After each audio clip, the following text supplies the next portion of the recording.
রোজকার মতো বিকেল গড়িয়ে সন্ধ্যা নেমেছিল। গবাদি পশুকে খাবার দিতে গোয়াল ঘরে ঢুকেছিলেন পরিবারের এক সদস্য, কিন্তু ভেতরে পা রাখতেই কেমন যেন একটা ছমছমে অস্বস্তি।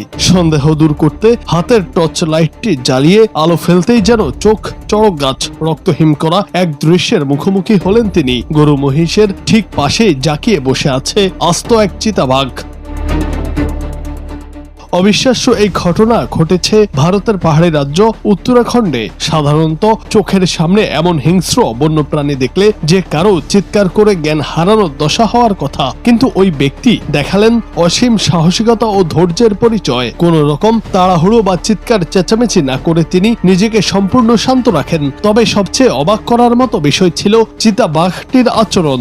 সেটির মধ্যেও কোনো হিংস্রতা বা আক্রমণাত্মক ভাব ছিল না। গরু মহিষদের মাঝে সেও যেন এক অদ্ভুত নীরবতা নিয়ে বসেছিল।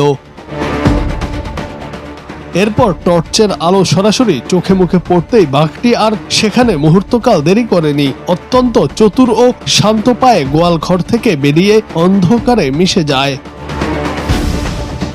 হিংস্র আর গৃহপালিত পশুর এমন অবিশ্বাস্য সহাবস্থান এবং মানুষের উপস্থিতিতেও বাঘের এই শান্ত রূপের খবরটি চতুর্দিকে ছড়িয়ে পড়তেই এলাকায় বেশ চাঞ্চল্যের সৃষ্টি হয়। জুনায়েদ আহমেদ, বাংলা টিভি।